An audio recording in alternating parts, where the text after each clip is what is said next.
Hello, and welcome to the Antique Show. Coming up, the style of an Italian fashion dynasty. It talked about wealth, but it had nothing to say about taste. Paying the price for garden statuary. What's the price tag? £31,000. And the glories of good old brass and glass. That is a heck of a lot of sparkle for your money.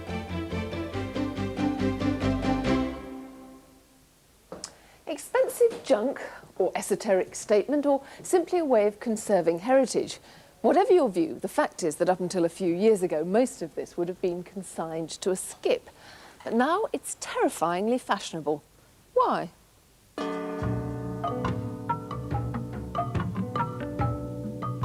A Cupid, £950. A phone box up to £1,800. A light, nearly £2,000. So who's buying architectural salvage?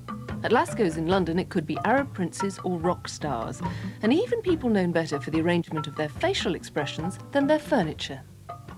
You've passed beyond antique shop when you're here, haven't you? When you see so many together, you've sort of suddenly come out into another world of sort of fantasy collecting. If you had this in your house, you could pretend to be a sort of 19th century scientist or something like that. Is that what it's about? Is it about fantasy? theatre and pretending Yeah, fantasy? probably. I'm afraid, I'm sorry to say, I'm pretty much sort of window shopper. I just come along like somebody ruffling through a skip, and look at it all and think, I wonder what I could possibly do with it. But the difficulty is, actually, the fun of it is where you would put it. But this would be fantastic door to have into a bathroom, wouldn't it? Well, you do. I think you'd be a wonderful shower cabinet, wouldn't it? Brilliant. And this? Honestly, come on, Damien Hirst, eat your heart out. This is fantastic, isn't it? Brilliant. A yellow look, painted it's sort of... Sonic boy. Yeah. And look, 650 quid. Really? I mean, think what you can get for 650 quid these days. Brilliant. Well, you like big things. Yeah. There's a set of 1, 2, 3, 4, 5, 6, 7, 8, well, I can't remember how many muses there were, but whether that's the full set of muses up there. Now, what do you think about that lot? It would all depend on the price for me. You think they're fabulous? Well, I can tell you what the price is. They're 65,000. Well, which means I don't like them at all, because they're far too expensive. Griff has incorporated bits of architectural salvage into his home's contemporary design.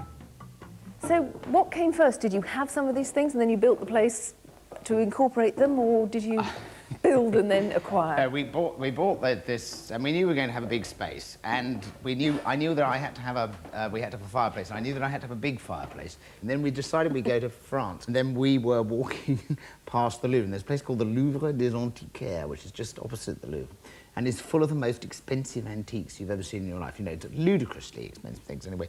There was this sitting in one of the things. So, almost as a joke, we went in how much it was. And it just, I think what happened was that he wanted to get rid of it. What about this? It's a well head. See, another bit of stone. You don't feel that these things have been robbed of their proper context? Well, I don't know. The proper context that this came from was years ago anyway, so wherever it came from, I don't know. I assume... who am I to say? I don't know. But whatever its proper context is, I think it looks rather pretty here. For some people, context is everything. The purists believe all architectural salvage, whether pretty or downright odd, should be recorded. Part of this 60,000-piece collection is housed at the University of Greenwich. For its collector, Charles Brooking, any item or detail is a priceless record of the past, and he has storerooms packed to the rafters to prove his point. There's so much, almost a spiritual affinity with the design, almost sculptural aspects of, say, a staircase that I've sectioned. Everything about it, the paint build-up, the initial design, the quality of workmanship, This is what I'm trying to impart to people when they look at it, and then they can go onto salvage yards and understand what they're looking at. The right type of architrave, the right type of door, the right type of door knocker, even sash fastener or sash put even. If I picked out everything here, you would know every single thing. Test me would you? then. OK, what's this? That's a fan light from the Midlands. I got that from an electrical engineer back in '79. He rescued it on the site. I was given that, actually. It's actually folded zinc, quite an interesting construction, rather than cast iron or lead. So I'm bringing out the materials in the study as well as the design, something I'm trying to cover in depth. And these uprights? They're from Parliament Street, a building of about 1898. Got those back in '84. That was quite a dangerous climb to get those off, actually. I mean, presumably you must get into some scrapes while you're doing that. There have been scrapes. I've been in buildings taking out sash windows, and then I felt a thump as a ball and chain smashed into the side of the building, and I was sort of teetering on the edge of a sort of floor, and the wall was just about to crumble. I dashed into the next room, and then dashed back rather naughtily to preserve the window. I mean, I've taken my life in my hands at times. I tend not to be that irresponsible now, but this was back in the early 70s. And you never lose your enthusiasm for it? No, it's a passion. It's just all-consuming passion. And it is a lonely fight. I hope to train people up, and so this collection can become a major resource. There's no such record like this. It's never been done before. Good luck to him. All that glitters may not be gold, but as David Dickinson can demonstrate, that's not necessarily a bad thing, especially if there's a designer name attached.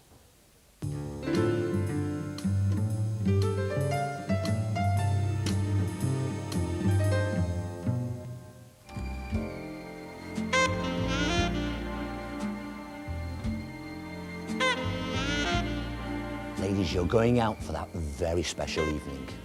You want to knock them dead and look the business. What do you need? You need to add that extra little bit of pizzazz to your outfit. Now, these are what I call real beauties. Costume jewellery was at its height during the 1930s. Women wanted a bit more glam and glitz. Real gems cost a fortune, so it made good sense to turn to mass-produced brass and glass, because that's all it really is. It's called costume jewellery because it's made out of non-precious metals and glass stones. Anyway, what are you going to wear tonight? Oh, that'd be nice. Well, I might wear my black dress, or I'm thinking of wearing the red. A great mover and shaker of the 30s was Miriam Haskell. In the world of costume jewellery, she really was one of the tops. Just look at this. Aquamarine crystal discs interspersed with brass and diamante rondelles. These are the circular decorative links. Haskell's key signature was the Baroque pearl, which you can see in these necklaces. There might be several strands and a pendant nestling in the middle. The Baroque pearl would cost you today about £300, but this little aquamarine stunner near as 600. Anyway, I'll see you later. Bye. Brooches have always been popular. This example dates from the 40s and is by Eisenberg. You can just see the femininity in this design. A blue and nickel alloy that I think is a snip at £185.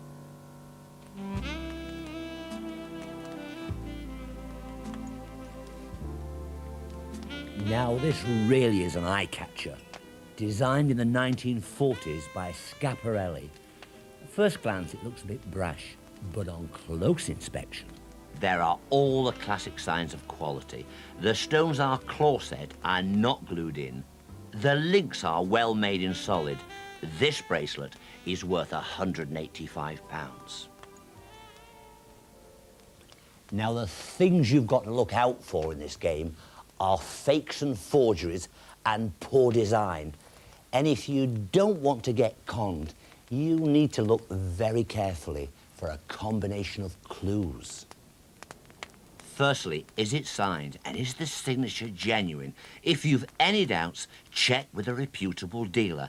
Secondly, look at the way it's been put together. Is the electroplating smooth and shiny? Just look at that. What a fantastic piece of jewellery. Made by Chanel in the 50s. Moulded glasswork set with pearls. It's dainty, it's pretty, it's fun, and you can probably get this for around £300. Now, I know what you're thinking. Is this costume jewellery a good investment? Well, you know what fashion is like. It just changes on a whim. My advice is go out and buy what you really like and enjoy it.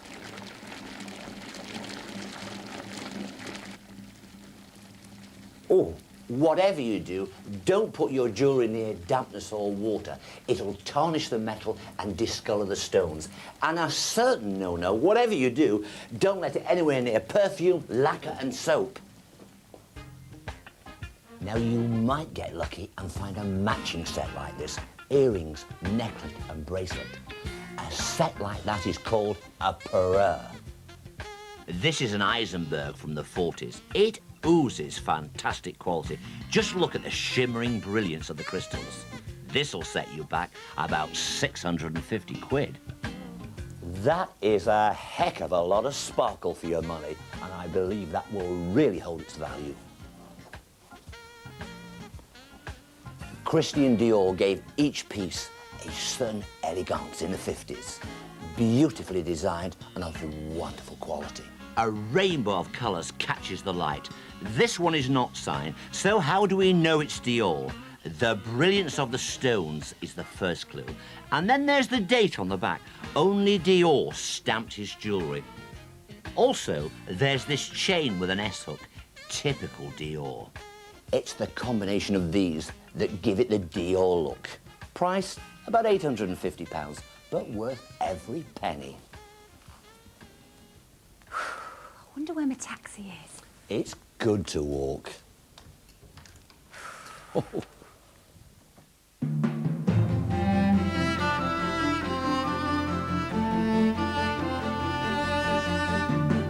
The instrument is made of mahogany. It's outlined in boxwood and fruitwood. It comes from Norwich, made by a firm called Rossi. We start at the top with a hygrometer, totally useless now because in a centrally heated house it never alters from day to night. Further down we have a very nice example of a bow-fronted thermometer. It's marked in Fahrenheit.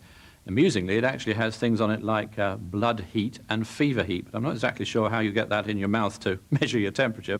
The clock actually gives us a very good idea as to the age of this particular barometer because clocks started to be put into them around about the late 1820s and they were very popular through the 1830s. The dial itself is a 12-inch engraved silver dial. Many barometers then, and indeed now, of course, had these useless words on saying stormy, much rain, fair, and all the rest of it. They don't mean a thing because it can just as easily rain when the pressure's high as when the pressure's low. Then we have the little, probably ivory knob. That actually is very useful because you use that to set the barometer to the current reading. And then right at the very bottom we have the spirit level. That's important because these barometers don't work all that well unless they're actually completely vertical. This barometer, believe it or not, belongs to Michael Caine. Not a lot of people know that. And now you all know that. It's up for auction at Bonhams tomorrow. Estimate £3,500. It's the time of year when the garden starts to make demands, but it's not true what they say. There are shortcuts. You can achieve horticultural paradise without green fingers. James Rylands unearthed some spectacular finishing touches that could save your back, if not your wallet.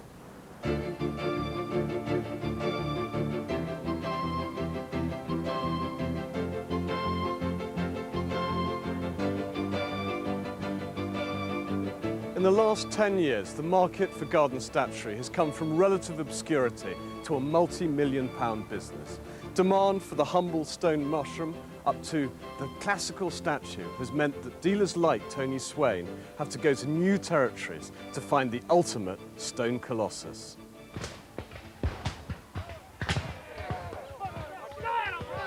Well, they were on top of the Communist Party headquarters in Czechoslovakia, in Prague.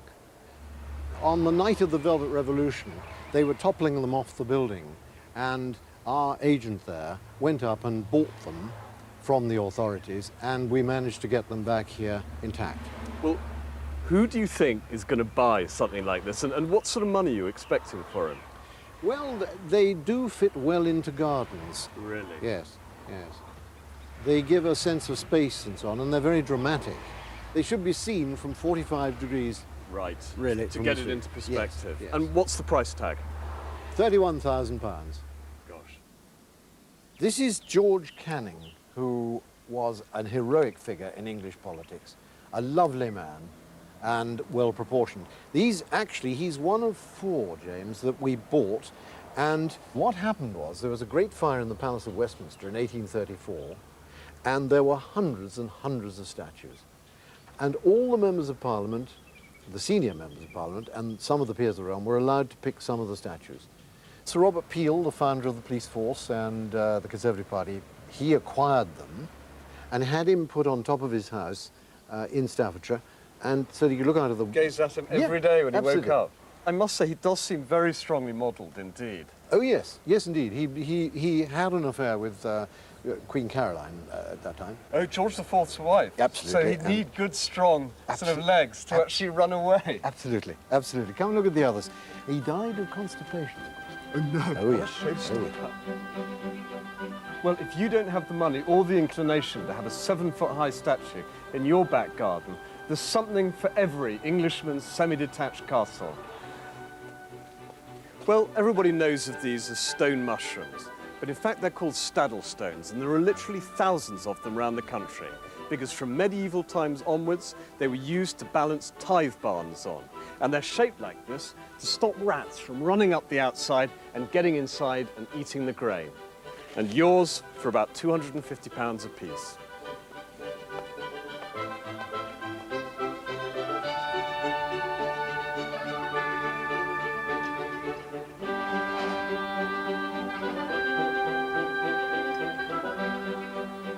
Well, here are 2 immensely practical Victorian pieces, a stone trough for watering your animals and a copper for washing your clothes. Buy one of these for a few £100, because planted out with flowers, they're every gardener's dream.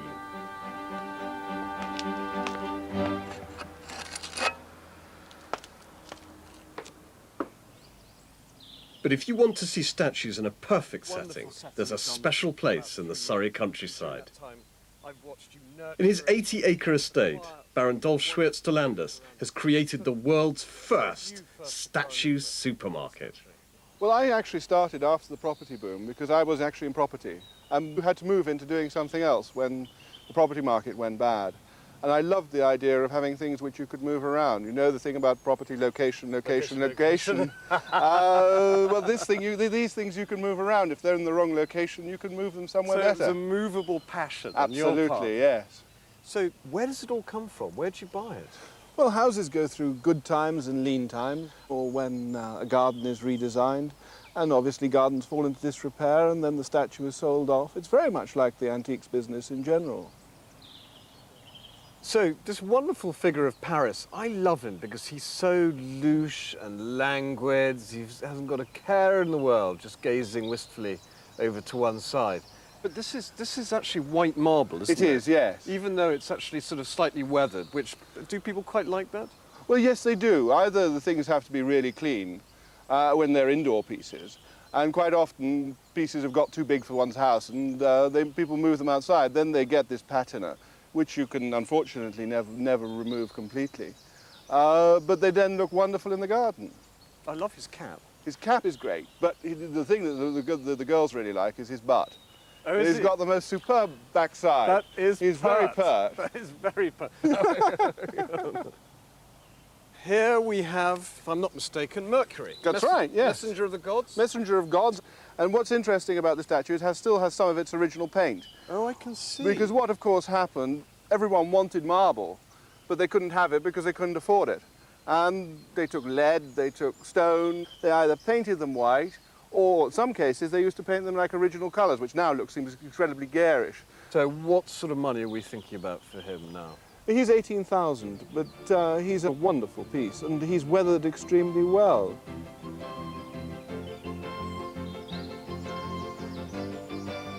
Well, Dolf, buying your statue is one thing, but where you actually place it within the garden is where you can really use your imagination. Yes, that's right. If you've got a heap of rubbish in one corner of the garden and a good statue on the other side, you can lose your rubbish, which is... Exactly what you're talking about.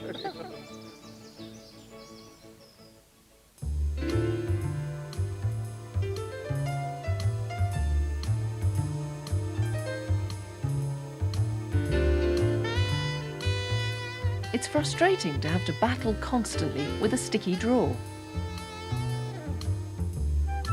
To put it right, you need 002 sandpaper, a wooden block and candles.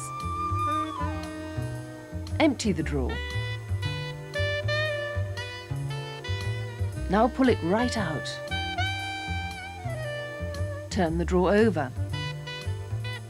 Wrap the sandpaper around the block.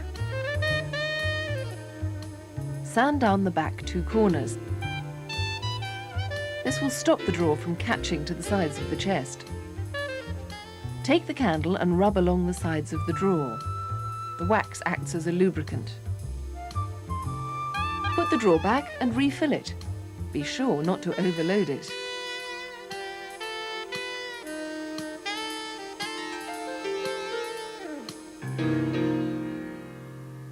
You'd hardly look to an Italian fashion house for a quiet life, and the story of Gucci, and the late Paolo Gucci in particular, could have been scripted in Hollywood.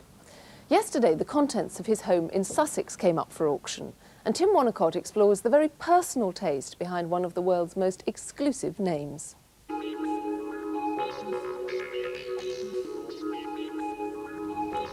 What does the name Gucci mean to you? Handbags, loafers, fashion accessories for the wealthy? But it's not exactly personal, is it? Paolo Gucci, who died in 1995, was a leading figure in the famous Italian dynasty. I'm told that his family name is now right at the cutting edge of fashion, but it hasn't always been that way. The company was a family business, founded in Florence in 1904 by Guccio Gucci, hence the famous double G logo, and passed on to his sons Aldo and Rodolfo and grandsons Paolo and Maurizio. They made their names selling expensive luggage to a clientele from the top drawer, but by the 1980s the company had lost some of its gloss. It was a brand that spoke of conspicuous consumption. It talked about wealth, but it had nothing to say about taste. The family history was reminiscent of the Borgias, and their rivalries eventually lost them the company. For Paolo's British second wife, Jenny, life with the Guccis was something of an eye-opener.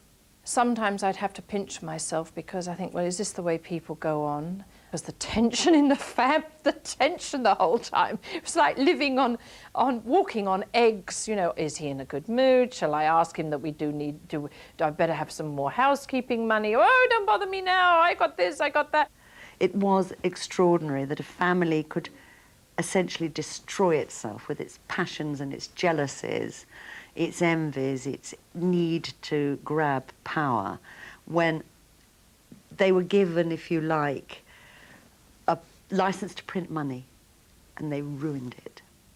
Paolo, who was head of design, sold his shares for a cool $47 million and took refuge in England. He decided, because of his English heritage, his mother was English, that he would love to have a house in England. And we bought this big King Henry VIII's cook's house. I, for one, didn't expect to find an Italian fashion mogul's home in a West Sussex village. Not exactly La Dolce Vita, is it? Hello? Anybody home? It's not often you get the chance to snoop around a house like this, and I wanted to see what Paolo had done with all that loot before the man from Phillips auctioned everything off. His way with colour was a little strong for my taste, but it was a way of him expressing himself. Maybe it was his anger. He wanted to mix the traditional with the modern, and sometimes it paid off and sometimes I think it was very ugly. One of his things was, and this is where the fights would ensue in the middle of the antique shops, would be this, like, what I call people with one-tooth furniture. I mean, he'd have like a chair and it would be half painted with one leg. And, oh, I think it's beautiful. I said, what are you going to do with it? It looks horrible, you know. And, of course, it would be, he'd buy it and I'd say I didn't want it, and then he'd hide it, and we'd have all these games, and then it would come out somewhere in the estate. So it was really bizarre. Oh, you gave me a shock. How do you do, Tim Wonnacott? Martin Dance. Now tell me about this extraordinary group of things that you've got in this... Well, you have an interesting room which basically says everything about Gucci. Everything is completely different. You have Tyrolean painted furniture, English Regency mahogany furniture, Queen Anne design walnut Charles chair, modern 80s bent glass table, all wrapped up with a 17th century walnut bed. Do you think it really works? Well, it does in the sense that you do actually see the pieces against other pieces. They don't all blend into the same. What you've got is at least three different impulses. You've got innate Italian middle-class taste, which is towards the very decorated, the very Baroque, the very gilded. You've got the fact that at the beginning of the 80s, Italy was carrying the torch for modern design. And the third impulse is, in a way, drawing on the idea that his family has its roots in traditional country crafts. What you get is a sense of, oh, this sort of wonderful, grabby, me passion for things that express himself and create his own ambience. And it's really very joyful, if completely horrid, most of it. We had this incredible Roman font in white marble. That looked gorgeous. And then you look to your right as you come in, and there was this thing like the Trifid, which was solid brass light that belonged in a Milan fashion showroom. And so it was very gaudy. And yet then you had the Tuscan tables on the other side of the wall, and oh, it just did not gel with me.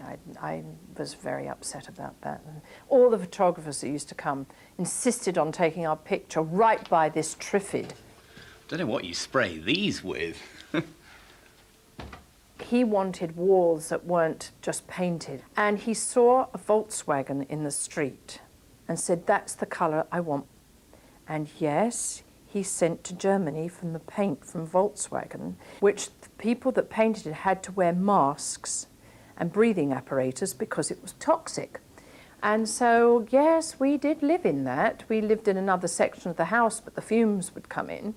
It's very odd that someone whose whole life was devoted to the way things look should choose to apparently throw his home together in such an arbitrary fashion. Would you want to live with this mixture of clobber?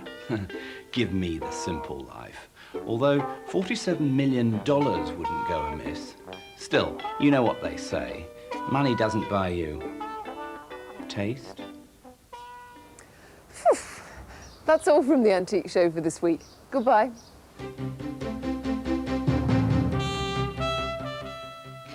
And just a reminder, you can catch Tim Wonnacott again tomorrow morning on BBC One. He'll be here with his Bargain Hunters from 11:30.